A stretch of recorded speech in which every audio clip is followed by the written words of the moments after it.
Yo, yo, what's happening, man? Y'all already know. We finna go in a little bit. Finna get the vibes up. Drop some of this heat.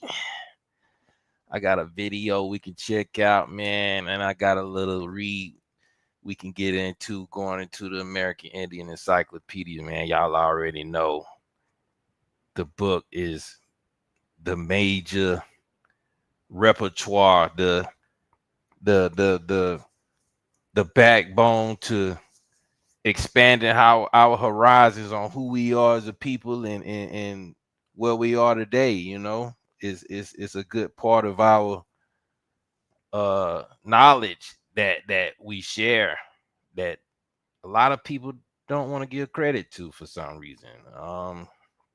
But at the end of the day, man, it's all about showing and proving. And so we're gonna get into what we was putting up, what we was building over these times a little bit, man, while we was creating this place called America, also known as Atlantis.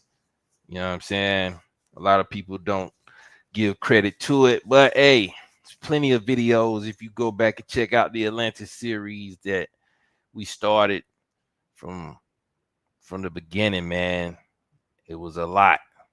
We had 4 or 5 people on the panel sometimes, dropping straight gems, giving everybody that work. So we're gonna get into some stuff, man. I had somebody ask me in AP chat the other day to go in about the Star Force. So let's get into it, man. We're gonna check out this video first that I found from a great guy who goes by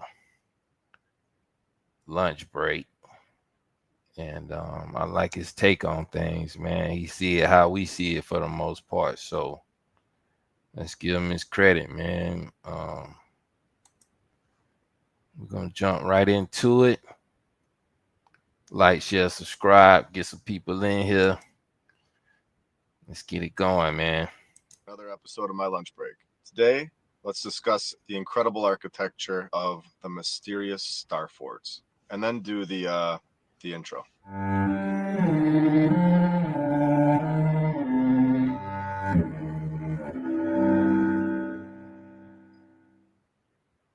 And I'd like to begin with Fort Jefferson, which is located in the Florida Keys, making this one of the strangest structures in the world, in my opinion. Supposedly, they had slaves trying to build it for 30 years. Of course, if you've seen any of my previous videos, you will understand the narrative often uses these slaves or prisoners as their master builders, because we all know they have an artistic, steady hand.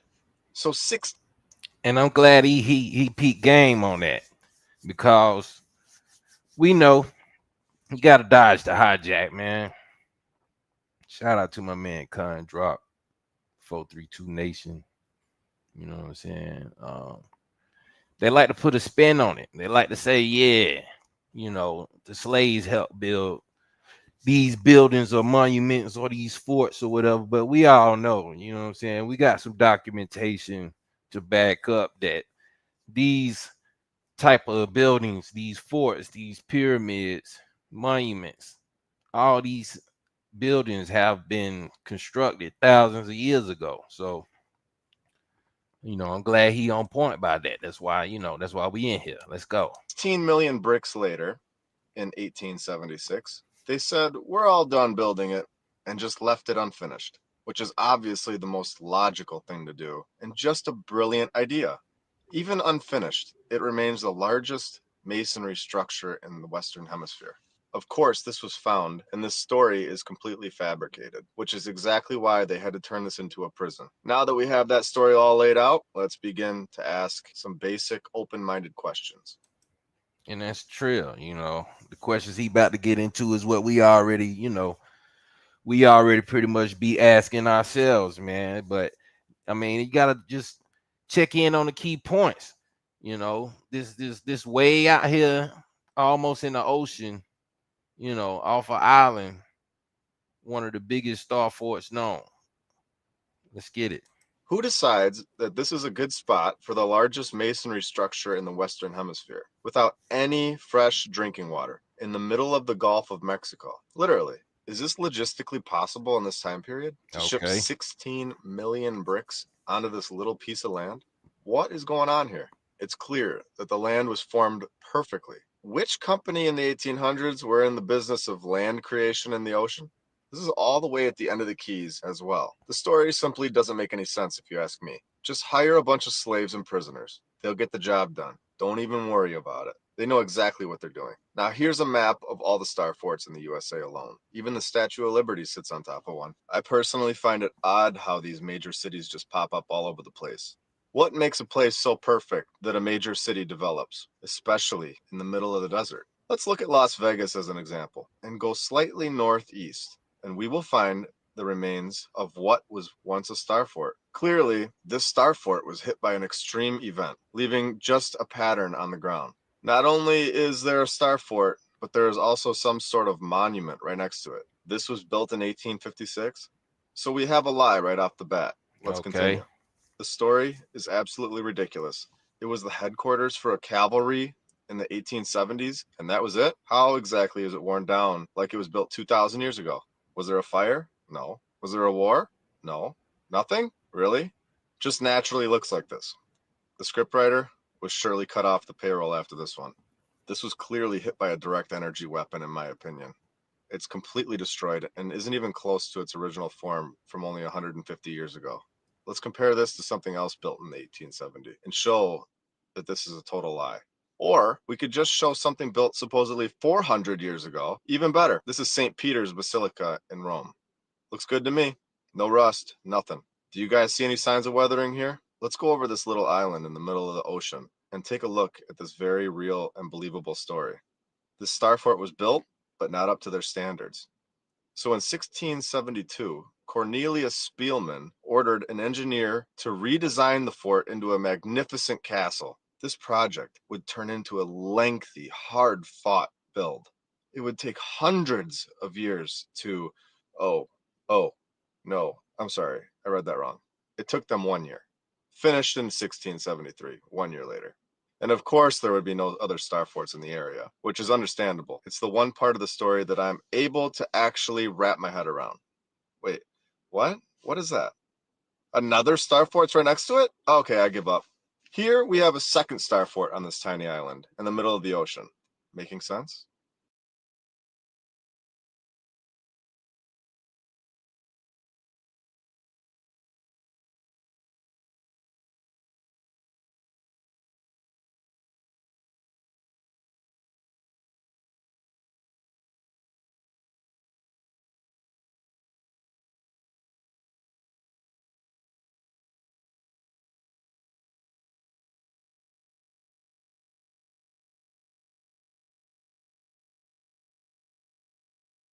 Built by the Portuguese in 1529, of course. Its purpose was supposedly to control the trade in nutmeg. Their admiral was attacked and killed, of course, to give this Wikipedia page anything at all to write on. Otherwise, the page would have been basically blank, as they have no idea where this really came from or don't want us knowing the true story.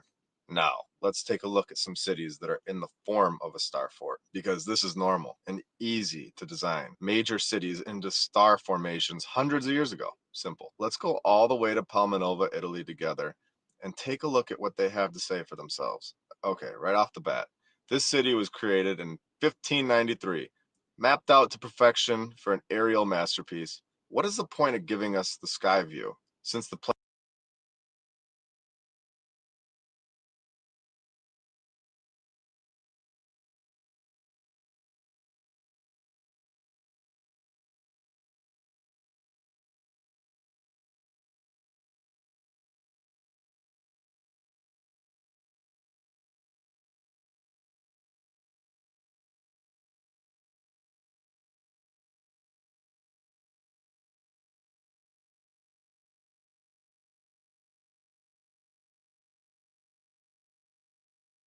plane wasn't invented for hundreds of years later?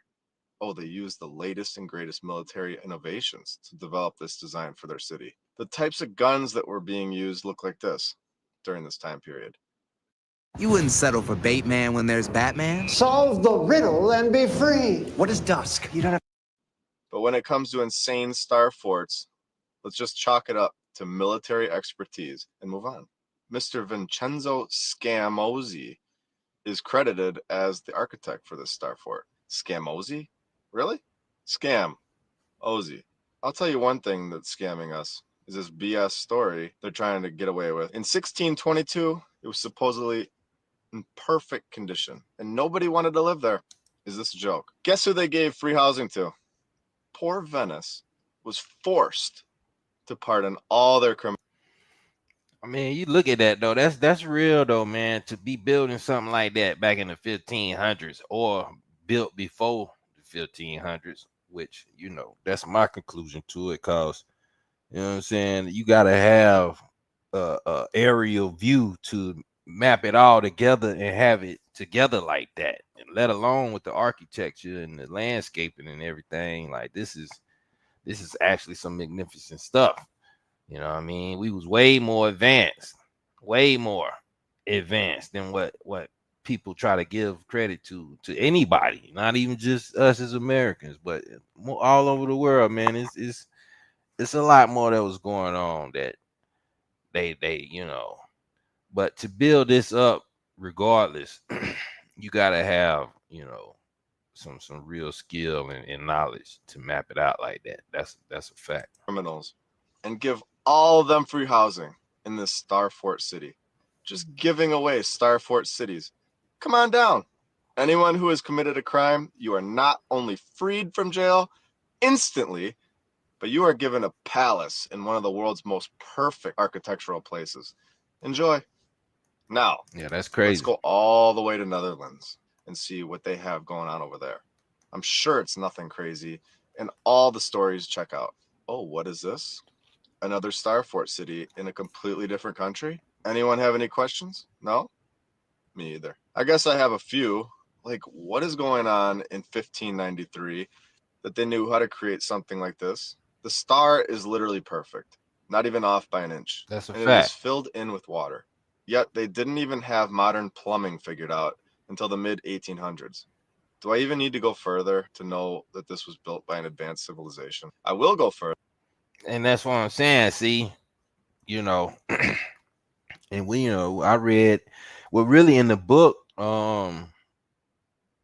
Atlantis in the antediluvian world, it show you the Atlantis colonies, and everywhere they showing you these star forts at is everywhere where an Atlantis colony was. Maybe I'm gonna pull that book up once we get to reading or something. Maybe I can get into it. We're gonna do this right quick. Let's finish this. But do we need to? It's literally not at all how we build towns. Yet, this is supposedly happening in 1593 and built to perfection and remains that way to this very day. Could they rub it in our faces anymore at this point? I'm not sure they could. This story doesn't even care to give us an explanation as to who led the architecture or the construction. Just said, hey everyone, we built this and we're not telling you how. Just deal with it. Well, I think it's time we simply ask ourselves if that narrative is acceptable. Is it? I don't think so. In my closing statements for this episode, I'd like to show you guys this visual. Here's the map of all star forts surrounding Africa. Do you find it a little odd that there are star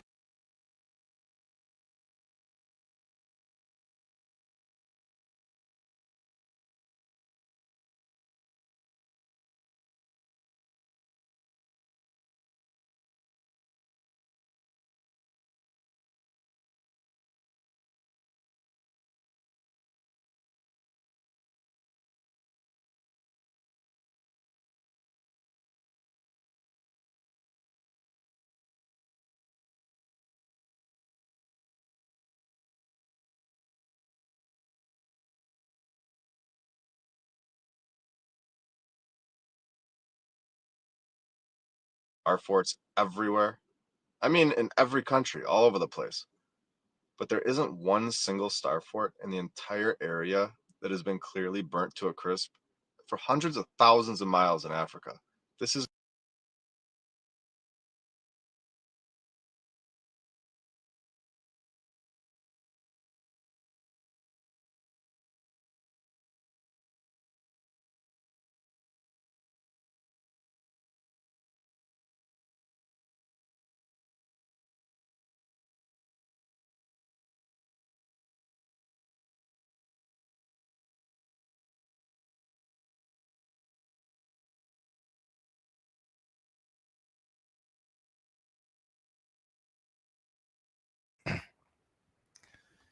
All these are star forts. Like this is crazy, man. If you really do key in on this all these star forts covering the whole UK,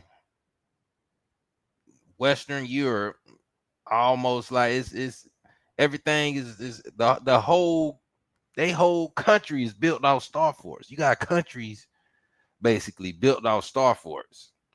You know what I'm saying? That's what it looked like. Cause Greg Day, that's about 1,000 and something over there. It looked like hundreds of them. You can say. You look over here where we at in America, the East Coast. You know what I'm saying? Yeah, we forded up, but that's the coastline. It makes sense. We forded up. You know what I'm saying?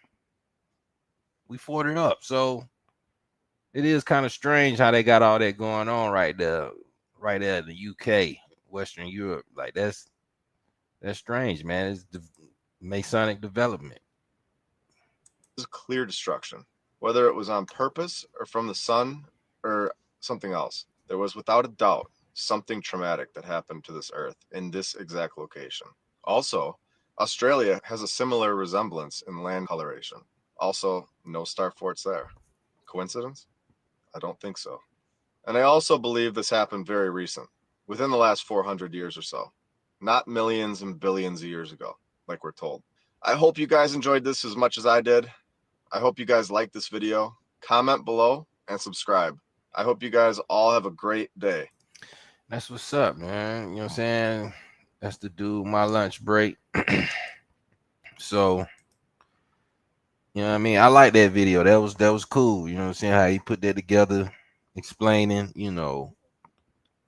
how in the heck would somebody be able to build something like this in the middle of a gulf, in water off an island, no type of material, nothing thousands of miles away. You know what I'm saying? So I get it, man. That's crazy. But let's look at some stuff right here for a sec, man. Hold on, let me get my screen share right quick.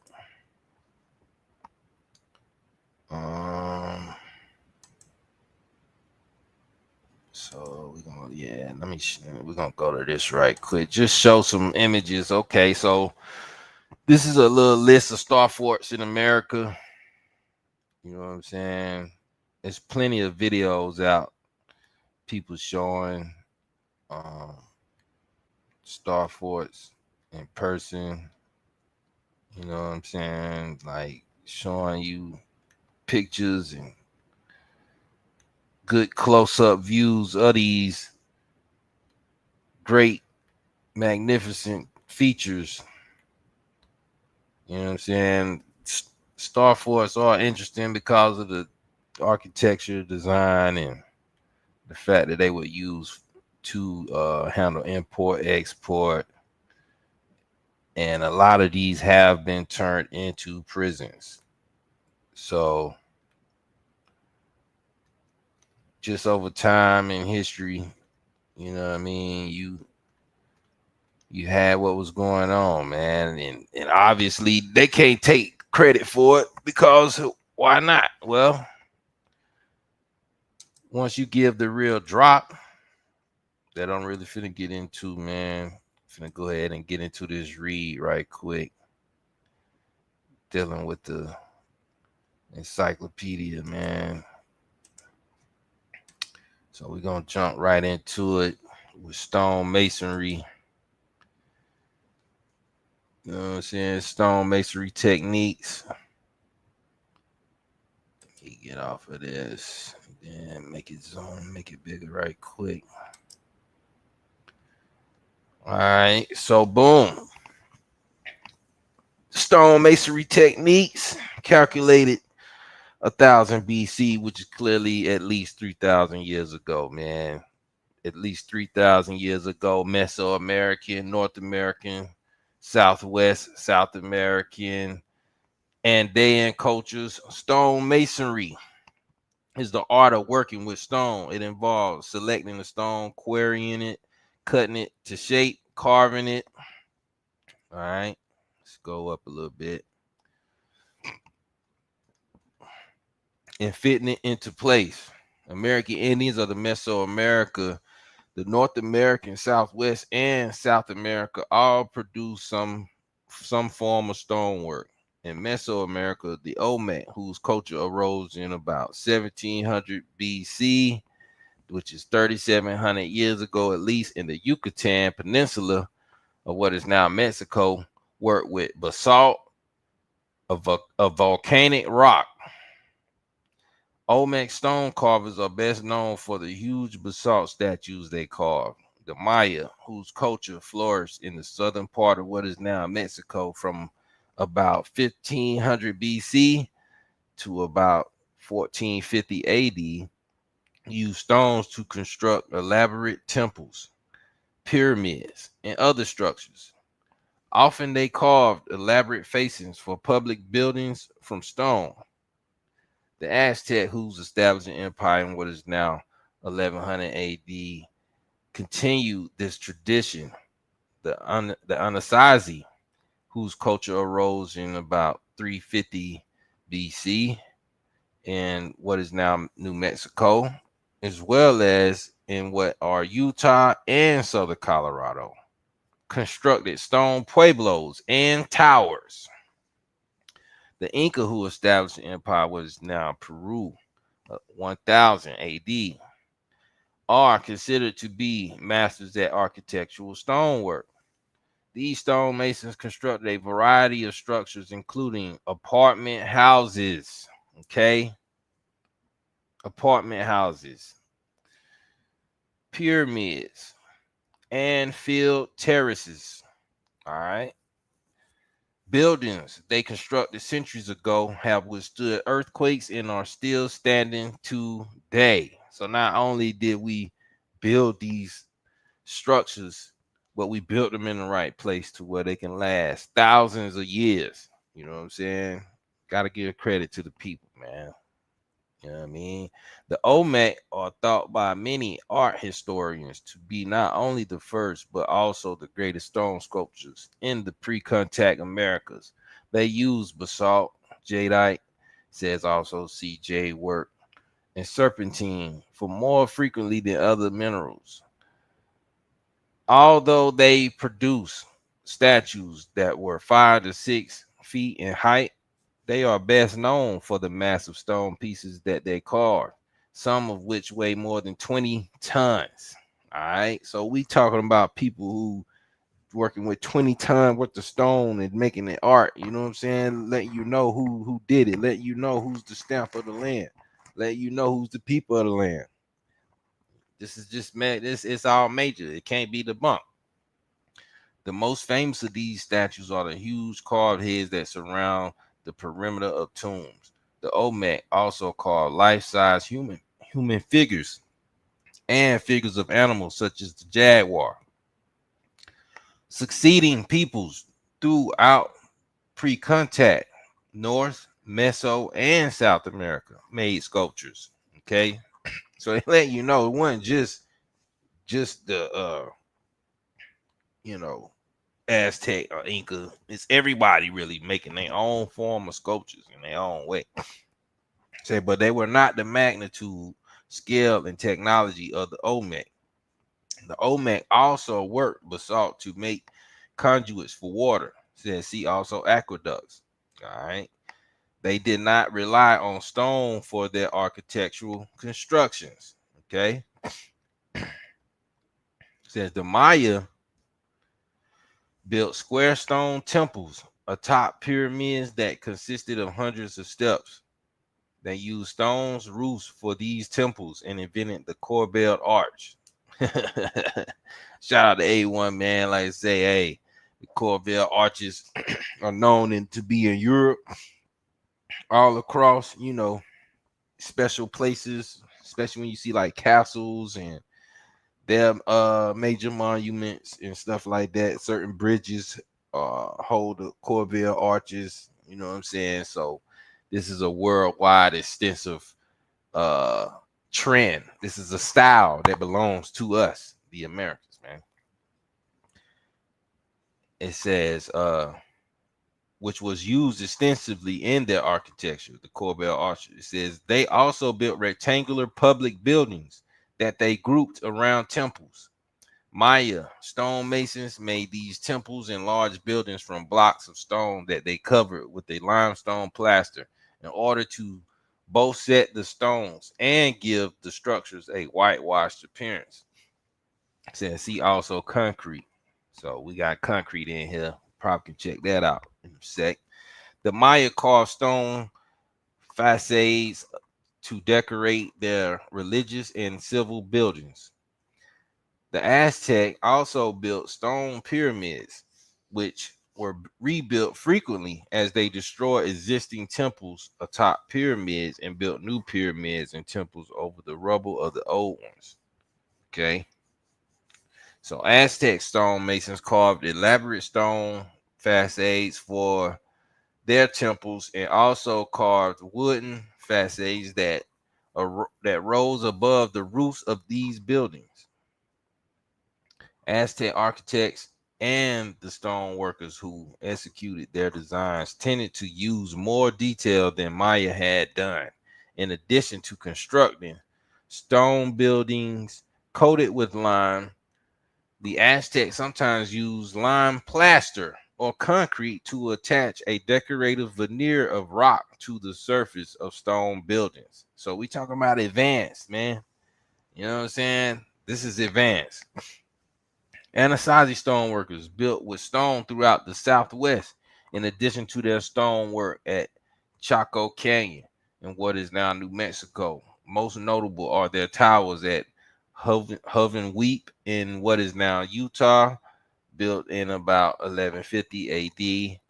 These tall structures stand like sentinels at the mouths of canyons. Made from roughly cut stones, the towers are circular, square, and D-shaped. That's crazy. That's crazy. Matter of fact, let's see if we can pull this up right quick so we can see what it looked like, y'all. Uh, Chaco Canyon.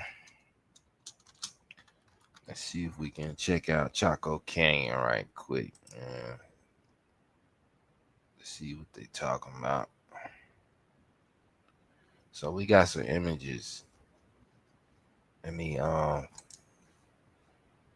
fix my share screen right quick. Hold on, y'all. Bear with me. Finna show y'all what this look like right quick. You know what I'm saying? So this it right here. This Chaco Canyon. You know what I'm saying? And what is New Mexico now? You know what I'm saying? To show a better picture of it right here. I mean, this is crazy, man. Like, just to get architecture in this manner. You know what I'm saying? And you could tell some have been blown down. Somebody tried to tear it up, destroy it. But hey, this what they talking about right here, though, y'all. Chaco Canyon right here. This is cool, man. This is what's up. This is what's up, man. Just showing you some old work. You know what I'm saying? And it's shaped like a D, like they was saying. If you can see the D shape, you can see the D shape. You know what I mean? Whole town basically, apartments and everything was part of this. You know what I'm saying? So yeah, man. That's why I say, I mean, some stuff we just gotta just make sure we get a clear view of, so that way, you know, people can understand. Like, hey, it is what it is. So where we at? Yeah, so it said made from roughly cut stones. The towers are circular, square, and D-shaped, like we just showed. You know what I'm saying? It says the first European explorers to see them believed them to be castles, although some archaeologists speculate that these towers may have been used for defense. They are not certain of the purpose for which these structures were intended. So even with this, You know what I'm saying? That could have, the Chaco Canyon can be labeled as a star fort. You know what I'm saying? And it's right there in New Mexico. You know what I mean? We just watched the one he showed in Florida. That was the first one he showed. You know what I'm saying? Right there off the little island, in Florida or whatever. You know what I'm saying? So they saying they thought they was castle. So obviously it had to have more of a building structure. You know what I'm saying? That was for it to look like a castle, because it definitely don't look like a castle now. You know what I'm saying? So what happened? You feel me? What's the problem? Why it don't look like a castle no more? That's my thing. But it's a although some archaeologists speculate that these towers may have been used for defense, they are not certain of the purpose for which these structures were intended. And that's why I say, we talking about star forts, so it's something that's definitely, either way, it could have been a town, period. The Anasazi also used stone in their buildings in conjunction with adobe. Sometimes stone was used as a filler for adobe constructions. In other instances, the Anasazi faced adobe buildings with stone. Okay, say the Inca who lived in what is now Peru, and the Quechua or the Quechua whom the Inca conquered, carried the art of stoneworking to its height in the New World, because Inca buildings form such. I don't think it's nothing at the bottom. I think it's just showing you a picture. Form such a similar pattern throughout the empire. Archaeologists believe they were built according to plans and were erected by the state. One of these stone buildings, the fortress of Sada Hawamin, is so large that it is considered one of the largest single structures erected by indigenous people anywhere in the world.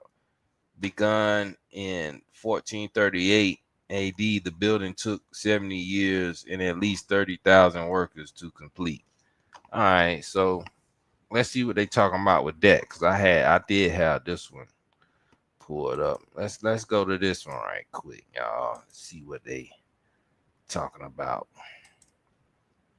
This is the picture I found. So this is supposed to be the biggest fort structure, you know what I'm saying, that they know to be made by the Aboriginal or indigenous Americans. You know what I'm saying? However you want to put it.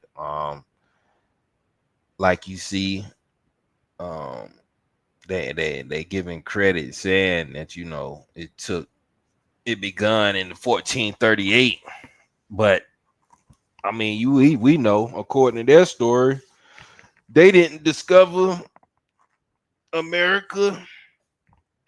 Well, the Christopher Columbus so-called story, this land wasn't technically discovered and arrived upon until 1492. So they saying 1438, you know, the building took 70 years and at least 30,000 workers to complete, So I don't really know. I mean, at the end of the day, um, this is something, however it happened, whatever it is, to be done in those times, at this, that's the key with that. Nothing like this is supposed to be done with primitive people who just don't have anything going on behind the gathering, especially, not acknowledging outside contact. This is all us. This is straight indigenous. You know what I'm saying? It said one of these stone buildings, the fortress of Sada Hawaman, is so large that it's considered one of the largest single structures erected by indigenous people anywhere in the world. All right. So back to the read, it says a great deal of planning and skill went into Inca stone constructions. In addition to building models or maquettes, during the planning process of their construction projects, Inca stonemasons are believed to have used metal wires or tapes to determine the exact dimensions to which the stone needed to be cut. One such tape is in the Archaeological Museum at Cusco. All All right, so that's in Peru. So Inca stone workers fitted stones together precisely. In some instances, carving the upper face of stones so that they would fit exactly into the preceding courses. The fit of these stones is so tight that it is impossible to push a knife blade or even a razor blade into the joints between the blocks. The Inca used several types of masonry. Cyclopean stonework made up of huge blocks were used to construct the fortress and many buildings near Cusco. It says these blocks weighed as much as 20 tons each, which is crazy work, right? How is anybody moving 20 tons each of something that's gonna take thousands of blocks to construct? Like, what are we talking about?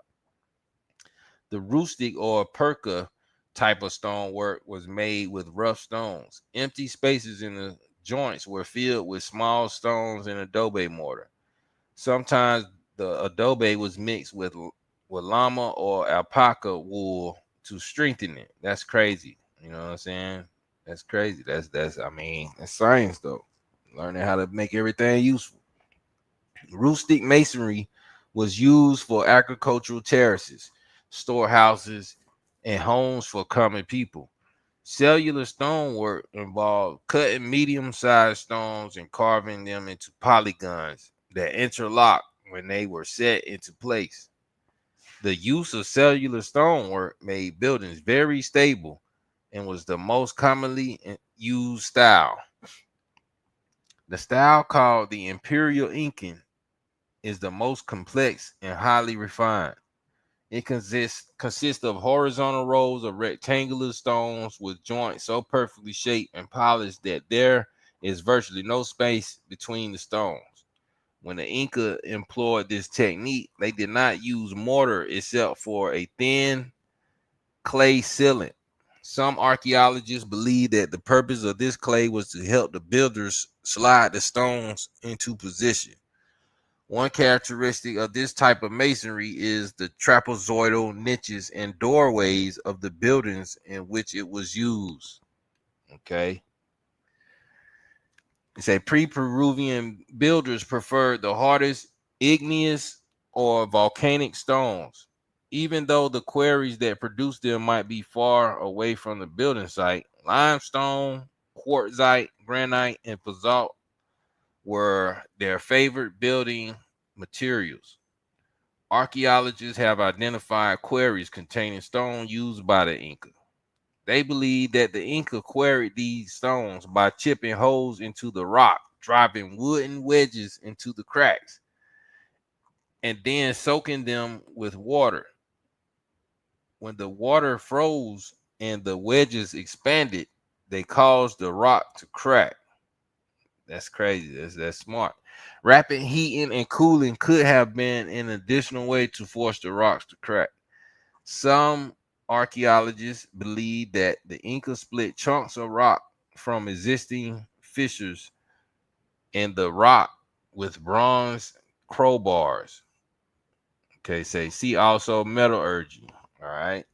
So they had metallurgy involved with building these pyramids and these forts and these structures. A system of chisels and metal wedges may have been used as well. So see also tools. The Inca discovered these quarrying techniques independently of the Egyptians and Romans. So they let you know, did nobody have no influence on these type structures that we looking at here. All right. With this structure right here, this is though, you know what I'm saying? This ain't the only one, but I'm just saying, this is the Shashkawan or Hawaman, however you say it. This is the fort. You know what I'm saying? This is one of the forts that you can clearly see, you know, can be considered a mound. Cahokia, I think Cahokia was looking like this. It had stones and stuff on it before these people, got to tampering with it, from what I heard now. But I heard it's also stone up under the grass. So as far as dealing with Cahokia. But let's keep going for a sec. It says um the stonemason's tools were made of both rock and metal. When Yale University professor Robert B. Gordon studied a collection of metal objects taken by Hiram Bingham from Machu Picchu, he found 13 instruments made of bronze. After testing and analyzing them, he concluded that 12 of them were chisels used for stonework. Inca stonemasons are believed to have made finer cuts with saws consisting of wires or fine copper or bronze blades. They use these in combination with abrasives and water. Perforations in some of the rocks of Inca structures show that they were argued or augured with some sort of drill bit. Because the Inca had no draft animals, the blocks of stone were hauled from quarries by humans, probably using a complicated system of inclined planes and levels. But we don't know. You know what I'm saying? We don't know. Stones weighing at least 20 tons is diabolical to be trying to move, period. Let alone, you know what I'm saying, like using something to move. I mean, this is crazy. Once the stones have been quarried, the builders the builders cut them into shape, dressing them with rock hammers called jiwaya or jiwayo in Quechua, the Inca language. These hammers were made in a number of sizes, the heaviest being about 22 pounds. So you talking about a 22-pound hammer, yo. The masons polished the stones with sandstone or a sand and water mixture. As the stones were set, the masons also used a slide measuring device and a plumb bob called a we peki or we posse, however you say that, to make certain they were to make sure they were properly aligned. It says Pedro Sancho de la Hoz, one of the first Europeans to see Cusco, the city where the Inca rulers lived, wrote Cusco because it is the capital city and the residence of the Inca nobles, is large enough and handsome enough to compare with any Spanish city. He noted the stone paved and cobblestone streets were at right angles and that the stone lined water troughs running down the middle of them. And you can look at plumbing for that. It says, as was the case with the mounds and other earthworks of the Mississippian culture in North America, early archaeologists could not believe that Inca stonemasons were capable of doing such precise work. They promoted a mistaken theory that the stone structures had been constructed by an archaic culture that had disappeared long before the Inca. It was easier for them to believe this theory than to consider the American Indians had built the magnificent structures. So, like I say, man, when you talking about, you know, this is some Inca stonework right here. You know what I'm saying? Um, this in Cusco, some of the stonework that we got. Um, this another, you know what I'm saying, picture. And like I said, and this is all part of the picture that I had posted up while I was reading. So, um, some of these areas are different. Um, I know like the navel of Cusco. That's one that's crazy that I always liked to show, man. Naval of Cusco. You know what I'm saying? This is one that's crazy when you get to it. I mean, let me put in Peru.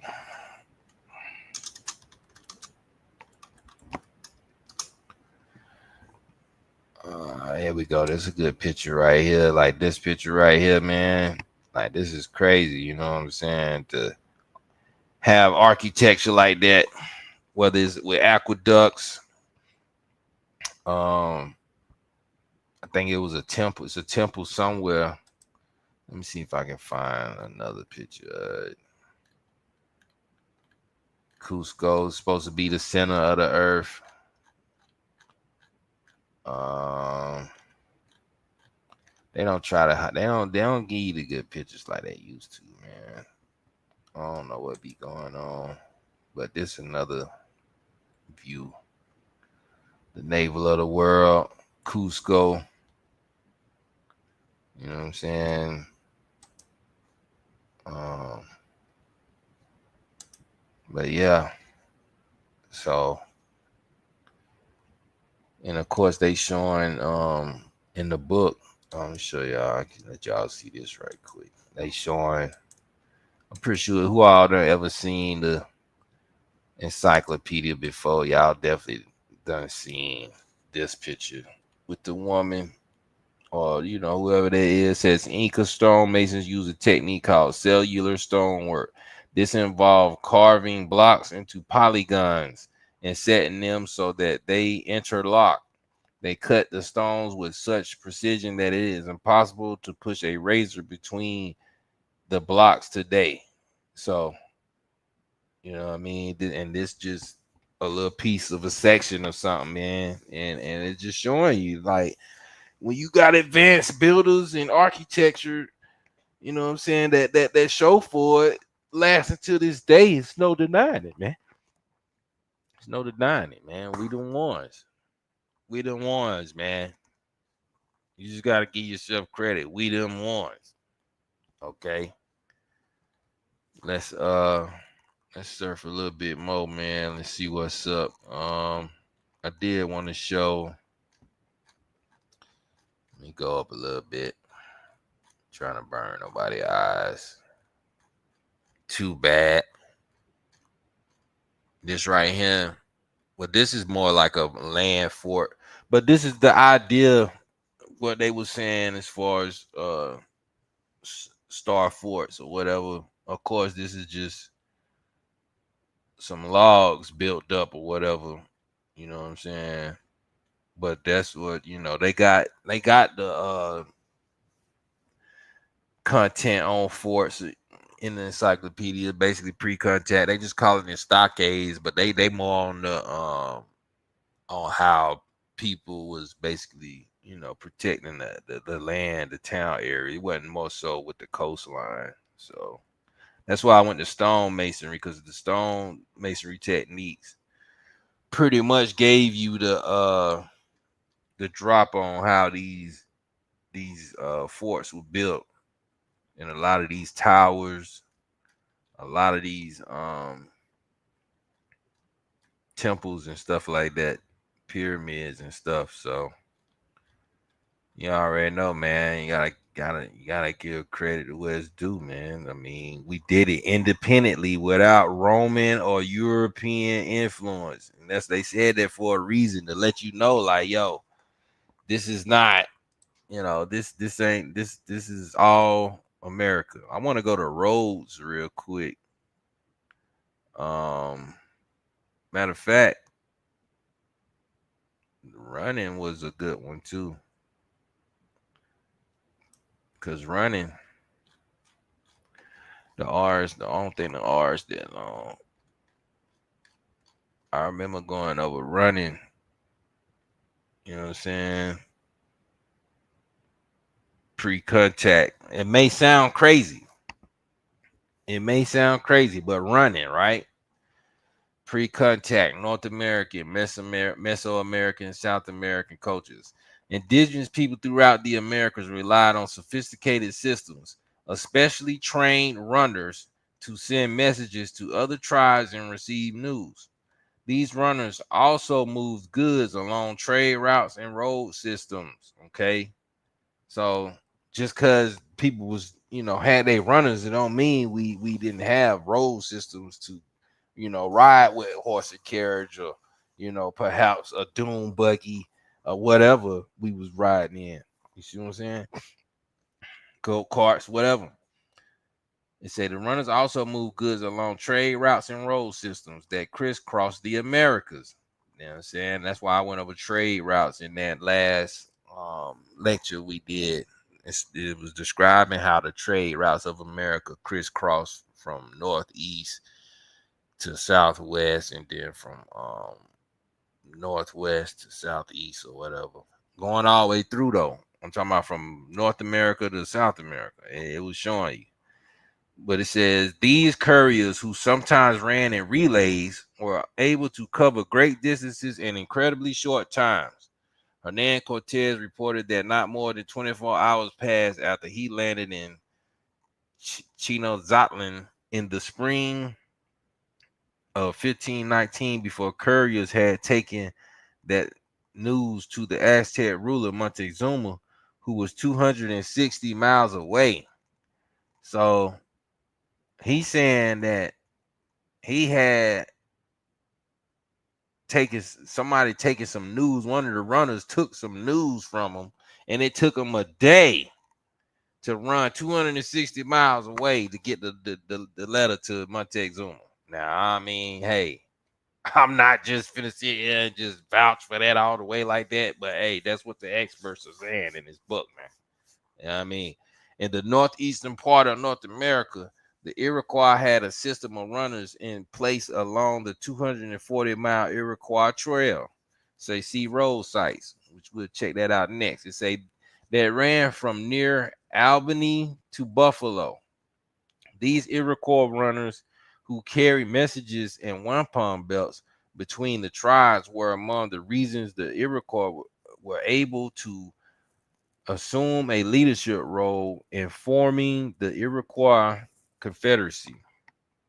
So you can look at the United States Constitution and American influence on that, because the Iroquois definitely had influence on it. It says an early Quaker colonial observer of the time, James Emlyn, reported that one of Iroquois chief corn planters runners named Sharp Shins was able to run 90 miles in a day.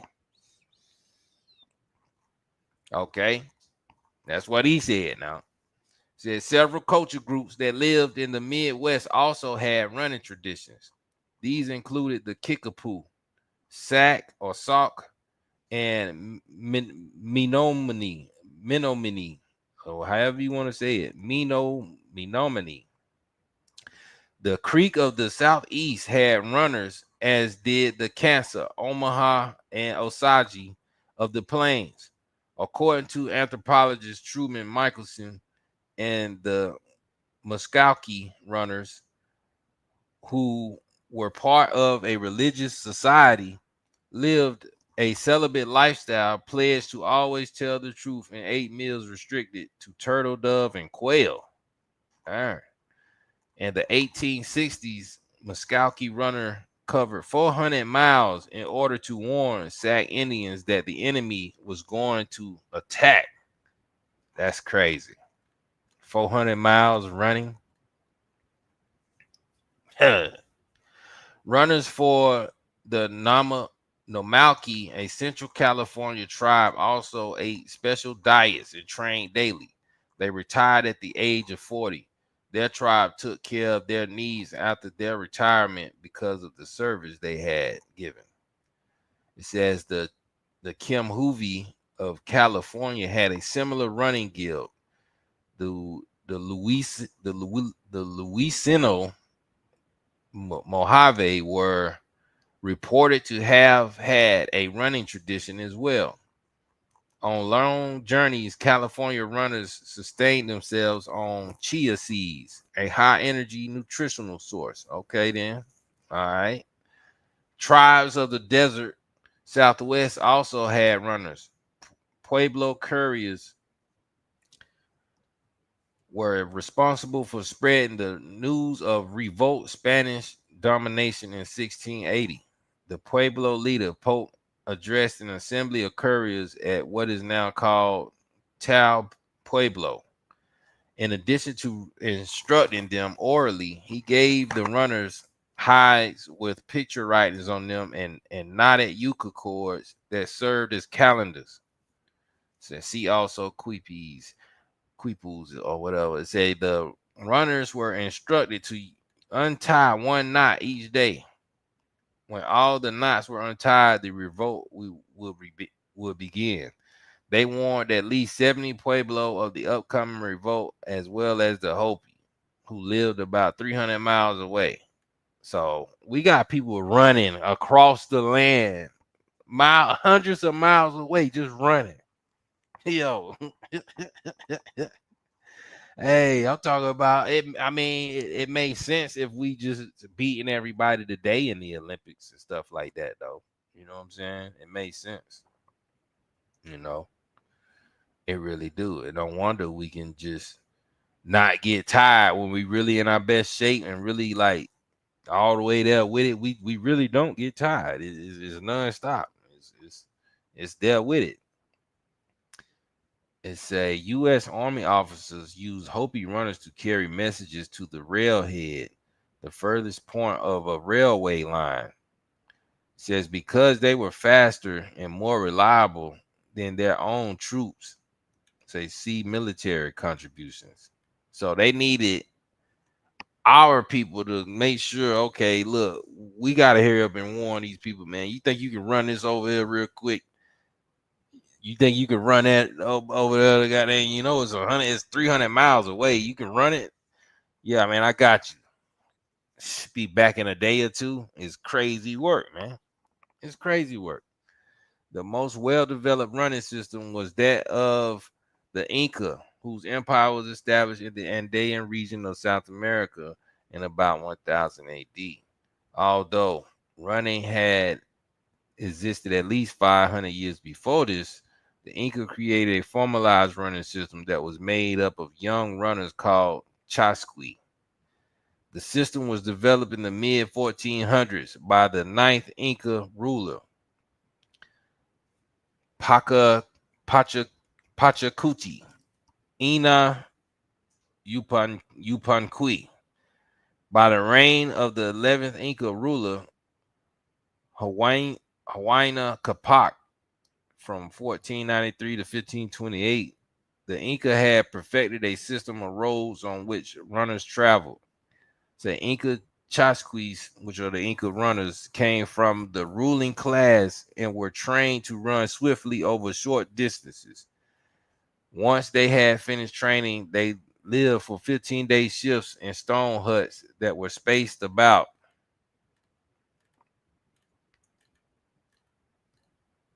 2 miles apart along the road system. The clothing, food, and other needs of the Chasqui were provided by the mita or work tax, which they see tax systems.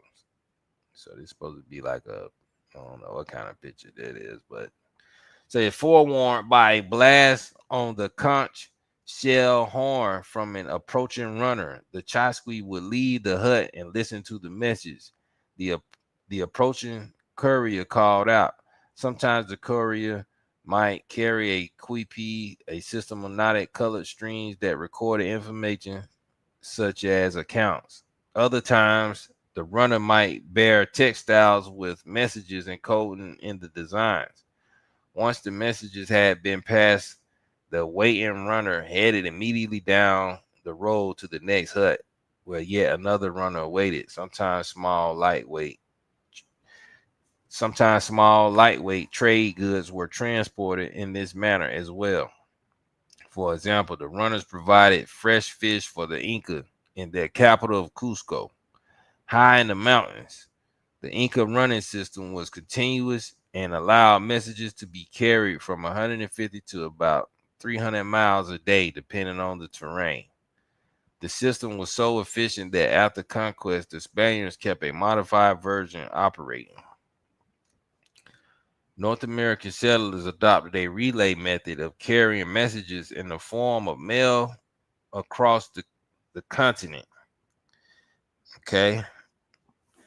Says started shortly after the Civil War ended. The system using horses and riders was called the Pony Express. The Pony Express took 10 days to carry mail from St. Louis to San Francisco, which is 1,800 miles away in a 60-mile stretches. Although some historians credit the idea behind the Pony Express as being a 13th century Chinese invention, it seems more likely that that system was inspired by American Indian relay runners. So there you have it with that as far as the runners, right?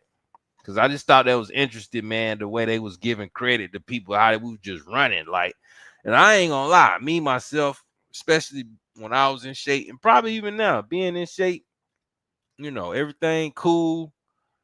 You know what I'm saying? Knees ain't nothing wrong with the knees or the shins or nothing. But I can run all day. I ain't even gonna lie to you, dog. I can run nonstop. I really can. It's just been like that. I always have been like that. My children like that.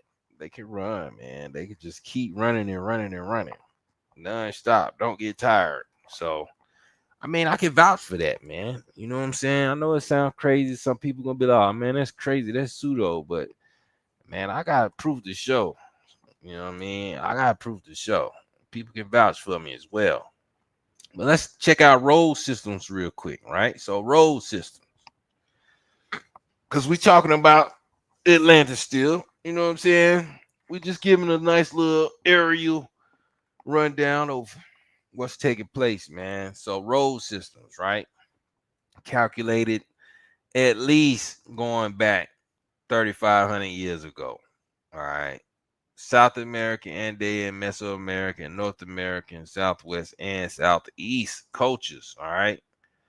So we know what roads are. They serve from place to place. All right.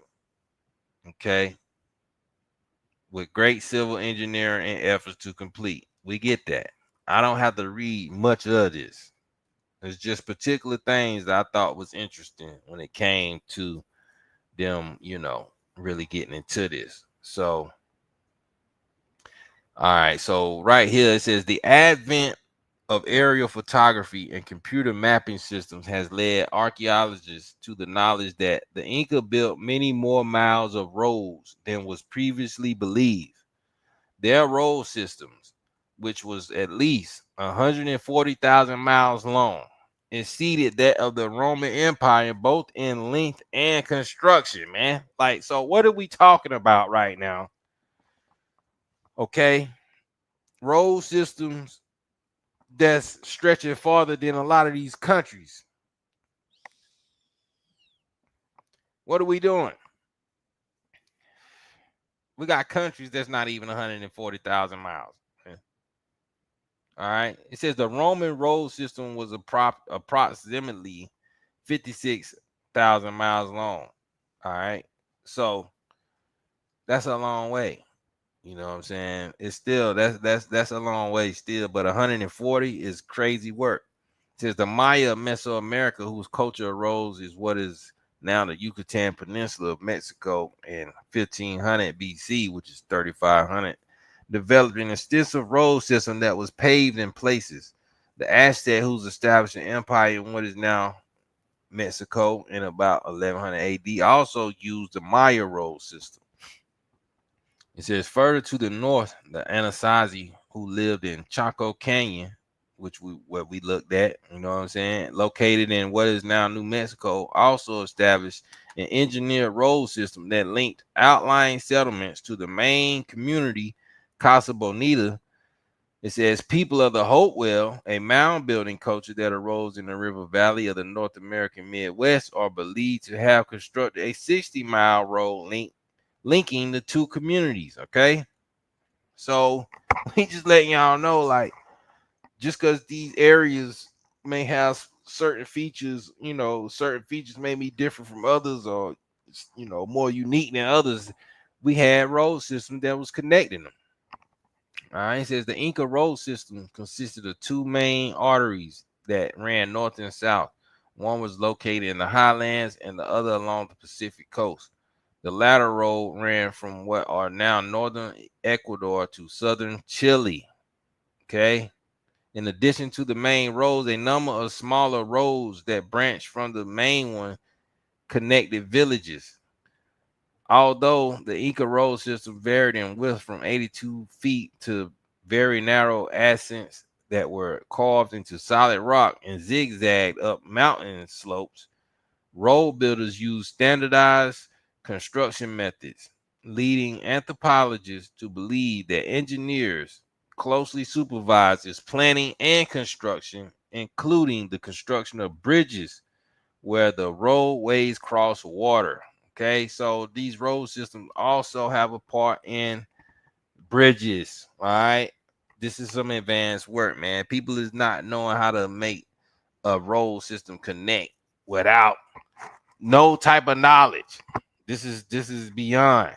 So this is the art, or this is a construction that's been, it had been done for thousands of years for you to even just get it to that level.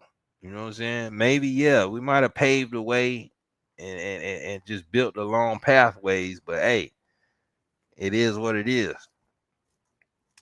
It say the Inca built several types of bridges. All right. It says depending on the type of terrain. Some of these bridges were cantilevered, supported by beams anchored at one end. It said others included pontoon bridges, suspension bridges, and bridges with corbelled arches. All right. It said they used ferry boats to cross very wide rivers. All right. For the high mountainous areas with deep ravines, the Inca built suspension bridges, one of which was 200 feet long. All right. So we're talking about some advanced architecture here, man. This is not no play, man. 200 feet long bridge. Come on now. When necessary, Inca engineers carved tunnels through hills. They lined some of these tunnels with stone and also built elevated causeways over marshes and shallow streams. One such causeway extended for 8 miles. The Inca constructed causeways of packed earth and covered it with stone slabs. Sometimes they paved them with a cement compound. When the roads crossed desert areas, Inca engineers sank parallel lines of posts into the ground to mark the path of the road. If a road ran through populated areas, they built stone walls on each side of it. In irrigated areas or places near water, they planted shade trees and constructed small aqueducts to water them. In many places, they built curbs at the sides of the road. In others, the road was bordered with short walls to keep out drifting sand. Whenever possible, Inca engineers constructed straight roads, at times grading them to achieve this result. The most common method they used for constructing the road on relatively flat surfaces was to pack earth and then surface it with gravel and cement. Every 4.5 miles apart, they placed distance markers. All right, so keeping up with, okay, with how long they going. The Inca used their roads to link the far reaches of their empire, to transport goods, and to facilitate communication. They did not have wheeled vehicles, since there were no suitable animals to pull them. Instead, the Inca used llamas as pack animals to carry tribute to the capital city of Cusco or to warehouses built throughout the empire. The primary purpose of the Inca roads, however, was to provide a way for runners who carried messages. That's why I went over the runners first, man. It says these runners who sometimes carried memory aids called quipus. So they let you know them quipus or the corded knot thing, the one palm belt little string thing, that was very important, man. It was because it keep popping up all throughout the encyclopedia. So it said ran in relays.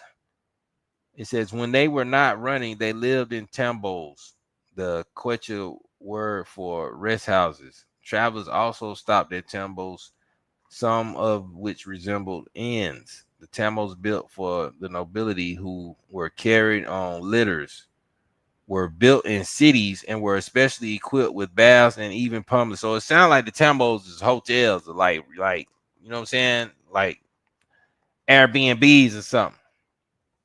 Tambos for commoners were located by the side of the road in rural areas. Each way station had sleeping quarters and a storehouse for food, clothing supplies, footwear, and sometimes weapons and uniforms.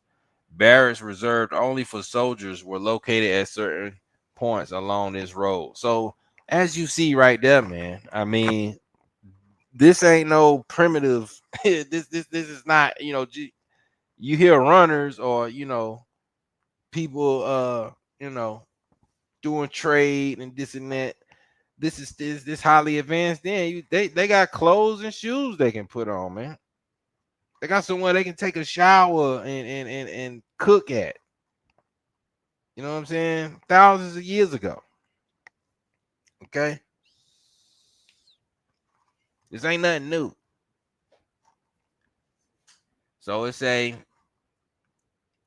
when they were not running, they lived in tambos. The Quechua word for rest houses. Travelers also stopped at tambos, some of which resemble inns. The tambos built for nobility who carried on litters were built in cities and were specially equipped with baths and even plumbing. Tambos for commoners were located by the side of the road in rural areas. Each way station had sleeping quarters and a storehouse for food, clothing supplies, footwear, and sometimes weapons and uniforms. Barracks reserved only for soldiers were located at certain points along this road. Ironically, the highly quality of the Inca road system led to the downfall of the empire at the hands of the Spanish conquistadors. An early Spanish observer remarked that conquest would have been severely hindered had the Inca not provided them with superior roads. It says Cieza de Leon, who chronicled Francisco Pizarro's expedition, wrote, I believe there is no account of a road as great as this, running through deep valleys, high mountains, banks of snow, torrents of water, living rock, and wild rivers. Through some places, it went through flat and paved, and it was excavated into precipes and cut through rock and through in the mountains. It passed with walls along rivers and had steps and resting spots in the snows. In all places, it was clean and swept free of refuse, with lodgings, storehouses, sun temples, and posts along the route. It says, "Oh, can anything similar be claimed for any of the powerful kings who ruled the world that they were able to build such a road or provide the supplies found on it?" Come on, man. So that was all what he had done wrote. You know what I'm saying? That's all what he wrote. He said any of the powerful kings who ruled the world that they were able to build such a road or provide the supplies found on it. It can't be claimed for. You know what I'm saying? So you just got to take heed of what's going on here. People coming here all the time and saying, "Man, this stuff is way more advanced than what we ever knew it to be." You know what I'm saying? Even till this day, man, people still looking at stuff from America and they shocked. They can't believe it. They can't believe how our houses look. They can't believe how much yard we got in certain places. They can't believe the that we got washing machine and dryers in our houses and stuff like that, man. It's crazy.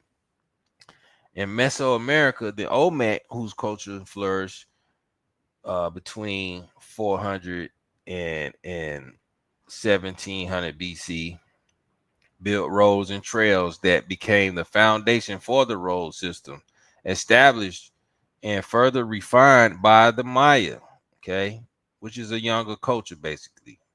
You know what I'm saying?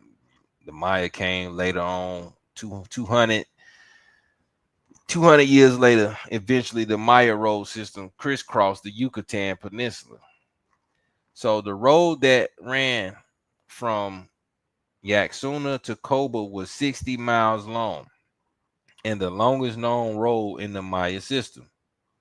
Maya road builders first built retaining walls and then filled the space between them with stone slabs. They then covered the slabs with gravel. Elizabeth P. Benson, a noted expert on Maya life and culture, suggests that the Maya used a large stone object found by archaeologists as a road roller.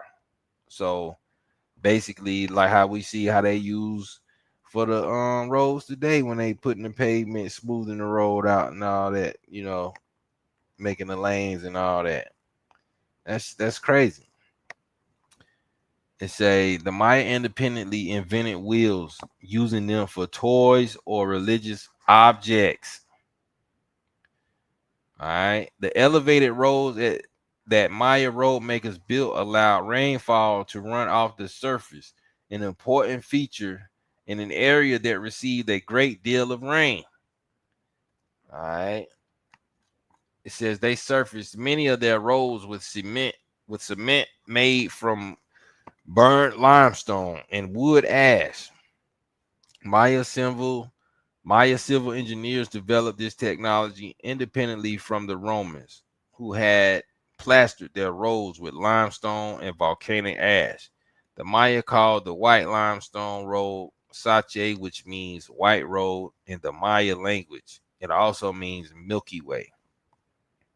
Okay.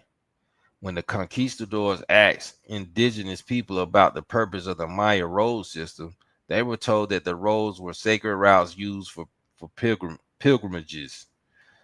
The Aztec, who's established an empire in what is now 1100 AD in Mexico, built a roadway network in the Valley of Mexico. Said this network served to connect their main city, Tenochtitlan, to surrounding communities. Like the Inca, the Aztec used runners to carry messages between cities. Okay. In the North American desert Southwest, Anasazi road builders constructed 500 miles of curved roadways that connected 75 communities in Chaco Canyon, man. Come on, man. What are we doing, man? It says located in what is now New Mexico. Anasazi culture rose in about 350 BC and flourished until 1450. The longest road in the Chaco Canyon system is 42 miles long. The roads are straight and radiate from the canyon like spokes on a wheel, evidence that they were engineered before actual construction began. Okay, so they just let you know a lot of this is way older than what is dated to be. They date from the 11th and 12th centuries.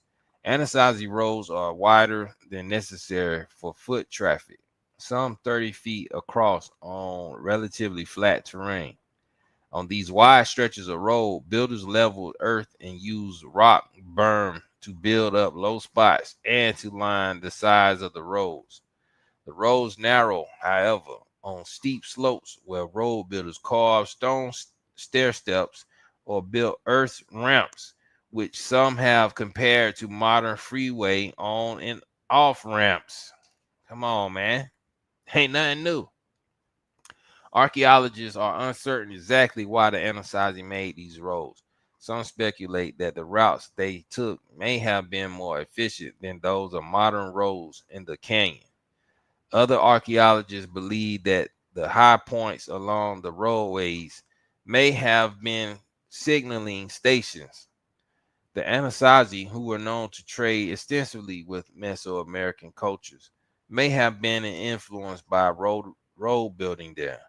Recent research indicates that Anasazi roads served a religious purpose and were integrative by binding many small communities into a single society. Archaeologists long believed that although American Indians living further north created trails, says see also road sites, which I mean, what we done, it said they did not survey and construct roadways as the Inca, Maya, and Anasazi had done. One known exception to this is the perfectly straight 60-mile long road connecting two Hopewell villages that are now the site of the towns of Newark, Ohio, and Chillicothe, Ohio. The Hopewell who were mound building people, lived in the river valleys in the lower Midwest from about 100 BC to 400 AD. Amateur archaeologists in the 1800s found short stretches of road in southern Ohio and speculated that they might be parts of a longer road. This was impossible to prove because the land had been disturbed by settlement and farming. However, recent study, including aerial photography, has confirmed the probable existence of a road that connected two circular Hopewell earthworks that are nearly identical in size. So there you have it, man. You know what I'm saying? Just showing you the great connection of what our people was putting together, man. Like this is something, like I say, road systems, they got it going back 3,500 years at least. I mean, what can you say? What can you say? And then you got road sites as far as what they was referring us to, which is basically let you know the trails. Okay. They let you know the trails. I guess we can get into it right quick since it's not that long of a read. Road sites, pre-contact, of course, North American cultures. All right, so this is only they giving this only credit to us up here in North America. So it say North American Indians traveled along a system of trails that they deliberately cleared and consciously maintained to facilitate travel and trade and to serve military purposes. Runners who conveyed news from village to village also used the trails. Said see also running, which we already just did. Much Indian travel in North America Northeast was done by canoes, and the travelers laid out well-marked portage routes that connected rivers and lakes from the Hudson Bay to the Gulf of Mexico. Okay. So that makes sense more so too. You know what I'm saying? A lot of us were using the rivers and the lakes to travel. I mean, it would be a shorter path if you can take the river or the lake routes or whatever, because they cutting right through. I mean, they cut right through the land. So it makes sense to have a system set up to get easier, access to everybody and everything else. Um, it says, although the North American Indian trails were not developed to the extent of the Inca road system, they served the purpose for which they were intended and were adopted by European colonists who relied on them for travel and eventually turned them into wagon routes. Okay. The longest and most extensive network of trails were located east of the Appalachian Mountains, in between the Appalachian Mountains and the Rocky Mountains. The Iroquois Trail network in the Northeast, for example, ran from Canada to as far as the Carolinas. Okay, so there you have it. Why you see the Iroquois being mentioned in Canada and up, all the way down here to the Carolinas. Obviously, there was some networking going on, and it made perfect sense for that. You know what I'm saying? So further south and west, the famous Santa Fe Trail, a route west that connected the cities of St. Louis, Missouri, and Santa Fe, New Mexico, was built on an original Indian trail that extended from the Mississippi River to the northern part of Mexico. Okay. So we're gonna try to, matter of fact, what's the name of that trail? Um, hold on, what's the name? It says Santa Fe Trail, and we got what was the name of it? Uh, we just gonna look. Oh, they were saying the Iroquois Trail. Okay, that's what it was, the Iroquois Trail. And then this Santa Fe Trail. So we might try to look them up right quick, see if they got some type of map showing these trails. Um, it said some other trails designed by American Indians that were taken over by colonists include the Iroquois Trail in the Mohawk Valley of the upstate New York, the old Connecticut path that ran between what are now Albany, New York, and Boston, the Warriors Path that later would become the Cumberland Gap and Wilderness Road in Kentucky. So, if y'all know anything about that up there in that way, the Old Sauk Trail, the Susquehanna Trail, the Natchez Trace from Tennessee to Mississippi, and the Mohawk Trail in Massachusetts. Portage routes, short trails that connected lakes and rivers or that served as detours around whitewater or waterfalls, were also numerous. The Mississippi River was used as a major north or south route for canoe travel and ran east and west along tributaries, including the Ohio River and the Arkansas River and the Missouri River.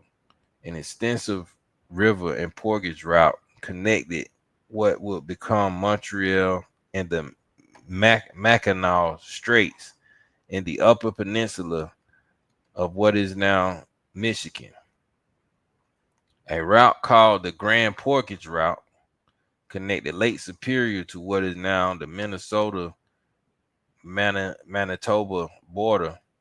An offshoot of this route led to the Mississippi River.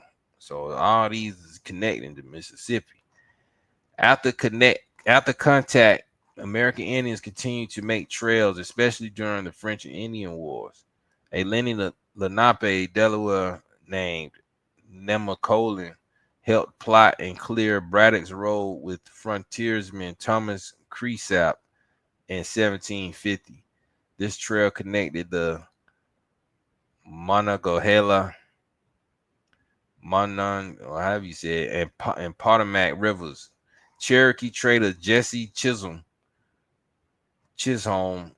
established what would become a major trail for cattle drivers from Texas to Kansas railheads, the Chisholm Trail in 1866. Since archaeologists believe that many modern roads that were not laid out by survey crews are improvements of older roads that were initially American Indian trails. Mm. Many of today Many of today's interstate highways follow routes originally planned and cleared by American Indians centuries ago. So that's a good read, you know what I'm saying? Just to clear up a lot of what, was going on socially, you know what I'm saying, and economically. You know what I'm saying? That clears up a lot because these trail routes was how we was already communicating and honoring and doing business with each other up here in North America. So let alone, when the roads came, that was just extra. You know what I'm saying? So I mean, what we doing, man? This ain't nothing hard to figure out. Let's look up one of these trails right quick though, before we get up out of here, man. I ain't gonna hold everybody too long. Just wanted to give a quick rundown with some more Atlantis facts, how it is America and how our people, help put this thing together, man, as a unit. And we got to get back to it. We got to take pride in where we come from and where we at, man. Quit looking at everything else so much. Let's look at ourselves. So the first trail was let's look at the what they say, the Iroquois Trail. The Iroquois Trail. Um Trail from Canada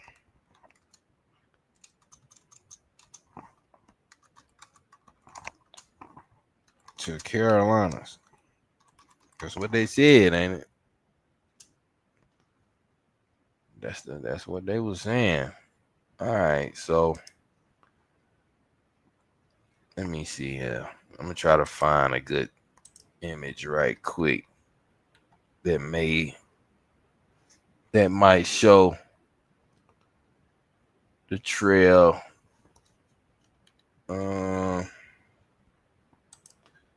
me see, man. I'm not really seeing one.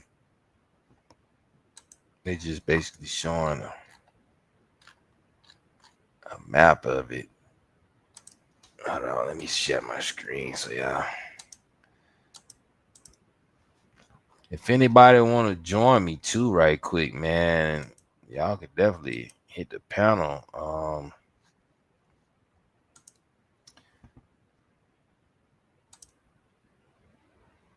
Uh, if anybody want to hit the link, whoever watching, you know what I'm saying. I know it ain't that many people. It's all good though, but yeah. So I don't. This is an Iroquois trail. Um, I don't think this is what we looking for. Just trying to see if they got a good image showing the trail. You know what I'm saying? Which they probably don't though. They probably don't. You know what I'm saying? This is something that we would have to keep on our own, keeping our notes. But they got a little something here, I guess, tracing down a trail or whatever. But I mean, either way, let's try the Santa Fe Trail, what they was talking about.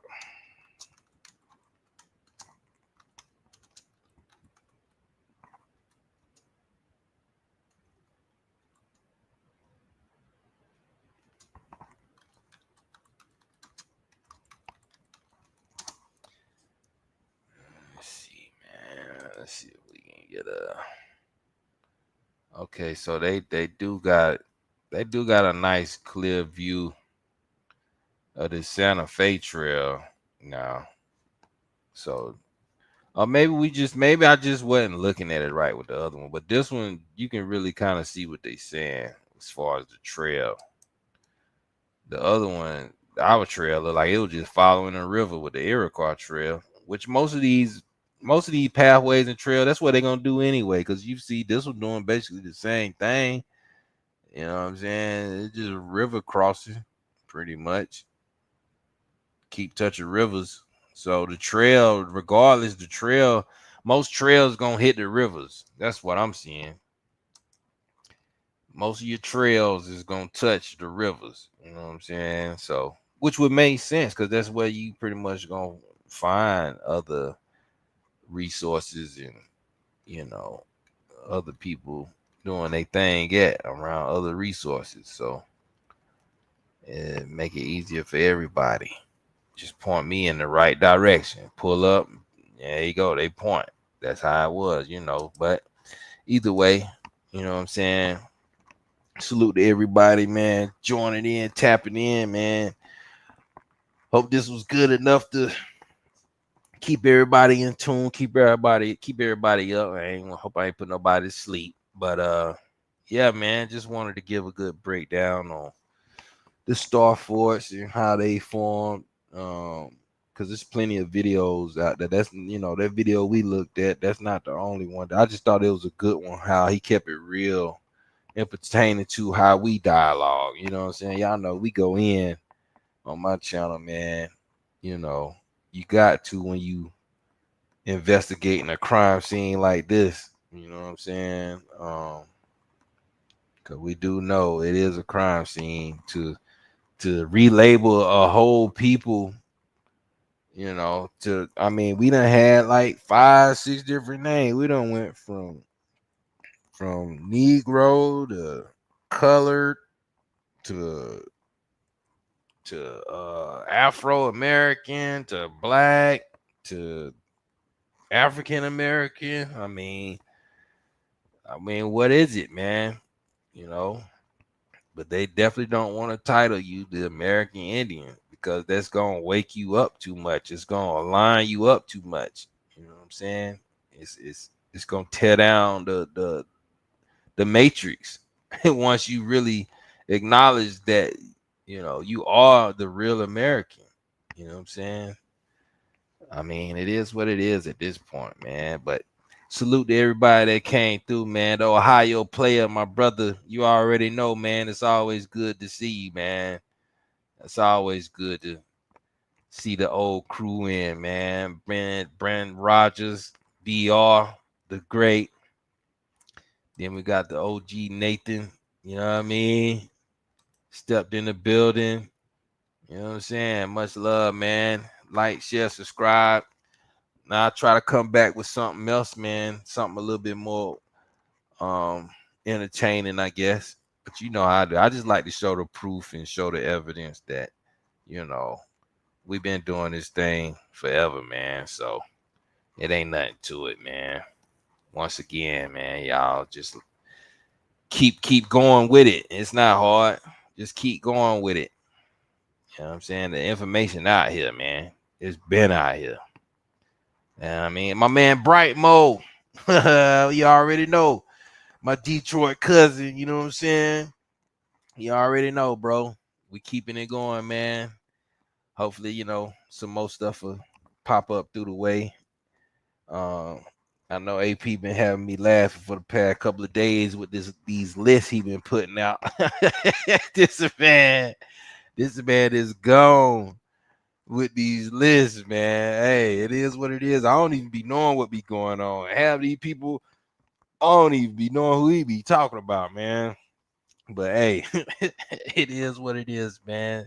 Shout out to everybody, man. Once again, man. Much love and respect. We out, man. Peace.